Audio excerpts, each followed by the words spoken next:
ओम जय श्री कृष्ण परमात्मने नमः। मैं कृष्णा रेड्डी आप लोगों से पूछना चाहता हूँ, क्या आप जो भी कर्म कर रहे हो, जो भी काम कर रहे हो, उसका फल आपको मिल रहा है? आपका सारे कर्म जो भी आप कर रहे हो, क्या हर कर्म का फल आपको तुरंत मिल रहा है? आप एक बार अपने आप से प्रश्न कीजिए और उसका जवाब देने की कोशिश कीजिए। देखिए, हम जो भी कर्म करते हैं वो हमारा कर्म के हिसाब से हमको जितना फल मिलना चाहिए उतना नहीं मिल रहा है।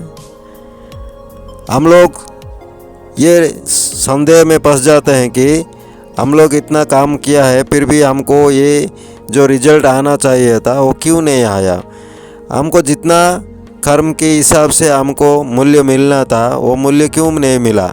ये सारे जो संदेह यानी डाउट्स हमारे मन में आते हैं, इसका पीछे एक बहुत बड़ा कारण है, क्योंकि हम जो भी कर्म करते हैं उसका फल मिलना हमारा हाथ में नहीं है।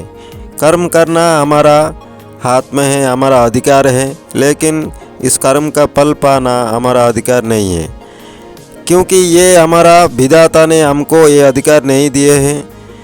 हमारा कर्म का फल हमारे कर्मों के हिसाब से मिलेगा, लेकिन कब मिलेगा, कैसे रूप मिलेगा और कौन से रूप में मिलेगा, ये भगवान के ऊपर यानी विधाता के ऊपर निर्भर करता है। इसलिए हमको ये सोचना भी गलत है कि इस कर्म का फल हमको क्यों नहीं मिला। कर्म के फल की इच्छा करना हमारे लिए ठीक नहीं है, क्योंकि उसका फल मिलना हमारा अधिकार में नहीं है। हम लोग जो भी कर्म करेंगे वो भगवान को समर्पण करके वो कर्म करना चाहिए। कर्म करने की अधिकार है, लेकिन कर्म का फल पाने का अधिकार हमारा नहीं है। इसके बारे में भगवान श्री कृष्ण ने भगवत गीता के 2 अध्याय के 47वें श्लोक में बहुत अच्छी तरह समझा दिए हैं। यह स्पष्ट कर दिए हैं कि मनुष्य का कर्म करने के अधिकार है। केवल मनुष्य नहीं, सारा जीव चराचर का कर्म करने के अधिकार है, लेकिन फल पाने का अधिकार उनके हाथ में नहीं है। इसके बारे में श्री कृष्ण ने कहते हैं, कर्मण्येवाधिकारस्ते मा फलेषु कदाचन मा कर्मफल हेतुर्मा ते संगस्तु कर्मणि। इसका अर्थ भगवान श्री कृष्ण ने कहते हैं कि कर्तव्य कर्म करना तुम्हारा हाथ में है, तुम्हारा अधिकार है, लेकिन इसका फल पाने के अधिकार तुम्हारा नहीं है। यानी फल की इच्छा करना तुम्हारे लिए ठीक नहीं है। इसलिए कहते हैं कर्म फल की हेतु मत बनो। कर्म करो, लेकिन उसका फल की इच्छा मत करो, क्योंकि ये तुम्हारा अधिकार नहीं है। कर्म करने का फल हमको नहीं मिल रहा है ऐसे समझ के हम लोग कर्म के प्रति इच्छा शक्ति को भी नष्ट नहीं करना चाहिए, क्योंकि कर्म का फल हमारा कर्म के हिसाब से ज़रूर मिलेगा, लेकिन कहाँ मिलेगा, कैसे मिलेगा और किस रूप में मिलेगा, ये हमारा चिंतन के बाहर है।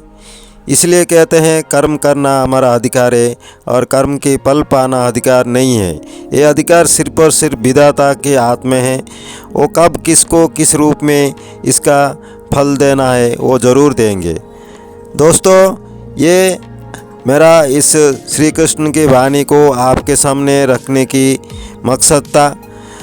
मैंने आपके सामने ये वाणी रख दिया है। अगर आपको ये कुछ आपके कर्म में लगता है, आपको कुछ काम में आ सकता है, तो आप लोग ज़रूर इसको अपनी ज़िंदगी में लगाइए और अपनी ज़िंदगी को बेहतर बनाइए और कर्ममय रहिए। हमेशा कर्म करते रहिए, कभी भी किसी भी कर्म को छोड़िए मत, क्योंकि कहते हैं अच्छा कर्म करोगे अच्छा फल मिलेगा, बुरे कर्म करोगे बुरा फल मिलेगा। ये आपके ऊपर निर्भर करता है। आपका जैसे करनी ऐसे भरनी। आप जो भी कर्म करते हैं, जो भी मेहनत करते हैं, वो कभी बेकार नहीं जाती। मंजिल तुम्हें ज़रूर मिलेगा, कर्म का फल तुम्हें ज़रूर मिलेगा।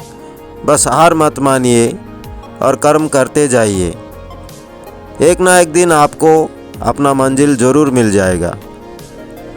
अगर आपको इस श्री कृष्ण वाणी से, इस भगवत गीता की वाणी से कुछ अच्छा सीखने को मिला, कुछ आपके ज़िंदगी में ये लगा सकते हैं, आपकी ज़िंदगी में ये कुछ रंग ला सकता है, तो ज़रूर इसको अपना ज़िंदगी में व्यवहार कीजिए, क्योंकि श्री कृष्ण की हर एक वाणी सत्य और श्रेष्ठ है।